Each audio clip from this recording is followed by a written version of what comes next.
Alright, welcome to Real Magic Review. My name's Steve Faulkner and today I'm going to be reviewing iDrop by Tim Ellis.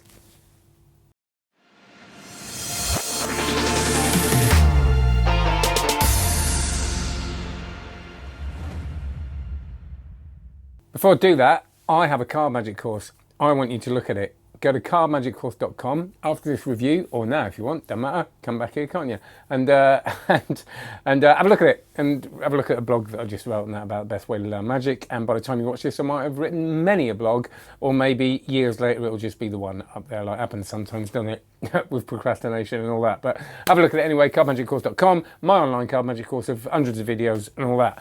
And please like and subscribe and press the little bell icon so you get notifications, you know where all the videos go up and all that kind of stuff. So that's that bit out of the way. Now I'm going to review iDrop by Tim Ellis. And when I saw this, I thought it was just the gag. It was just the dropping the phone gag, which is great, don't get me wrong. We all know, and we all know it's really funny to destroy something or make it appear like you're destroyed something that costs someone an awful lot of money and is very attached to them for numerous reasons. So it's a good gag, isn't it? Breaking someone's, but giving someone a moment of horror is a good gag, as long as they come out of that moment of horror quite quickly and don't have too much of a negative experience. But I thought that was just this, and I thought, okay, well, it's good, isn't it? Phone gets broken, but I couldn't work out what was going on. And then I watched the download and realised you don't just get the phone.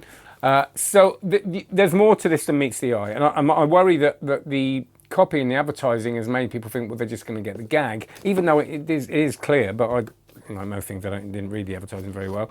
But what you do get, which I like, is that you watch the download and you realise that inside there's something else. And this is the kind of, I think, the real meat of the matter. So in here you get the bag, and the bag is what makes it all happen. But the bag and the phone and the routining and you buying the whole thing. And I will say this is a full routine, or it can be used as a full routine, but then Tim says in it that there are different ways of using this bag that can be used for different things. It can be a switch bag. He does it. At the end there's a bit where he says, this is other things you could use it for.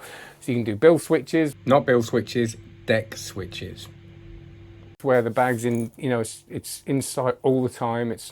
And it's just it's a cool thing, and it's got this thing built into it, without giving away too much, that when you borrow the phone and put it in there and they see the phone go into that, there's a really lovely visual switch that will just fly. Nobody will see it. So it all seems incredibly fair. There's a lot, like I said, a lot more built into this than you think to make it really, really convincing. So the routine goes, you borrow the phone, you put it in there in front of them with the volunteer next to you, so then you're not kind of hidden away. They hold it. As they hold it, it falls on the floor, or as you hold it, however you want to play it. Everybody's horrified for a moment, of course. Then you go through whatever spiel you want, and Tim gives you a great routine with this, and the phone ends up either in an envelope somewhere, or it can end up. He does it in a nest of boxes where you have to actually make the boxes, but you get a PDF to show you how to do that, and it's super, super, super simple, and it's got some really clever routing there and how the phone gets where it gets to.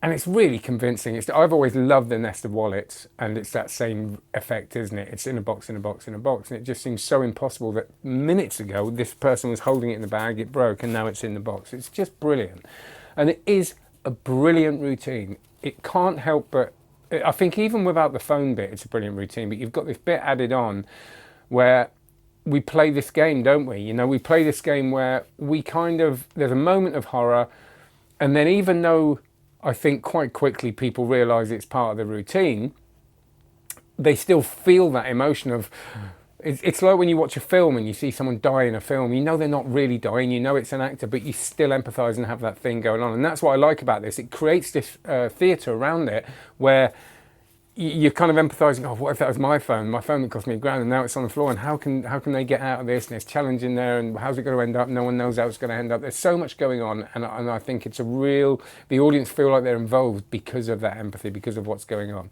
And that's why these routines have always existed. It's great. So you've got, I think, a 5 to 10 minute stage piece here, parlour piece. It does need a bit of distance. Obviously, you can choose whether you get your Apple one or all that. And of course, if you want to be really open with it, you'll need to buy one that roughly fits other makes of phones. It doesn't have to be exact. It's kind of with a bit of distance. I think the thing that it doesn't look exactly the same as that phone. People's brains don't work like that. They're in the moment. They're seeing it. As long as you're not holding it out and going, "Oh, it's broken," you know. And he talks you through all of that stuff as well. But I think, you know, if you just get an iPhone 1 or whatever one you choose, in most situations you'll get away with it. Now, of course, I'd love to have had footage of me doing this. I couldn't because of social distancing, and we are, where I am in the country at the moment, quite locked down. So you know, this idea of getting someone up, handing them this, handing this, can't happen for me at the moment. But I think on stage, there are stage performances going on quite a lot at the moment, and parlour performances, so it's perfect for that kind of thing as well. And you can always do the jokes, you know, as I did when I was performing in a social distance thing where I had loads of sanitizer around, and if they touch them, they would sanitize the hand, then sanitize that, and they'd be, oh, now you've got to sanitize your hand again. So there's a lot of stuff that could be, that's just going off topic a little bit, but what I'm saying is don't write it off in current conditions. There are ways of doing these things that can be safe. So the good thing is it's very easy. It's a whole routine. There are other things you can do with it. It's very versatile, and it's really funny, and it creates a very funny moment with a really good payoff at the end. And you've got all this extra ways of using this, which is a great prop, and it's all really well made, really well packaged, really well produced, and it's going to last you, I think. Obviously, the negatives are, as always with this kind of stuff, there will be a point where this phone looks too different from the other phones, and you're going to have to upgrade. But it's not an over expensive piece of kit. And I think, again, if you're a performer and you're using it in performance, it's not that much to spend. I would definitely, when I start working stage again, I'll get one of each just to make sure it fits. And he does talk you through what if you get a phone of a different colour and etc. There are ways of working around that. But there you go. And other negatives, I suppose, again, you just need a bit of distance. But that's about it. Really liked it. And Tim knows his stuff. You know, if you look at what Tim does, you know, he's not going to be one of those people that releases loads of stuff for the sake of it. He is a performer that's done a lot. I mean, look at his Wikipedia page. There's a lot on there. So you know he's not going to put his name to something he doesn't believe in. And there is footage of him performing this in a stage show with a live audience. And anybody that's going to put that in their show with his knowledge, you know it's kind of vouched for. You know, it's going to work as a routine. And I wouldn't have any complaints taking this on stage and closing with it, or doing it in the middle. You know, it just wouldn't bother me. It's a good, solid routine. So there you go. That's iDrop by Tim Ellis from Vanishing Ink. Thank you to Vanishing Ink for sending it to me. I was going to put it all together and show it to you now, but I've got all confused. There you go. There it is. There you go. iDrop. Thanks for sending it to me. Thanks for watching it. Please like, subscribe, press the little bell icon, go see Card Magic Course. Be safe. Have a lovely one. Take care. Love each other. And bye.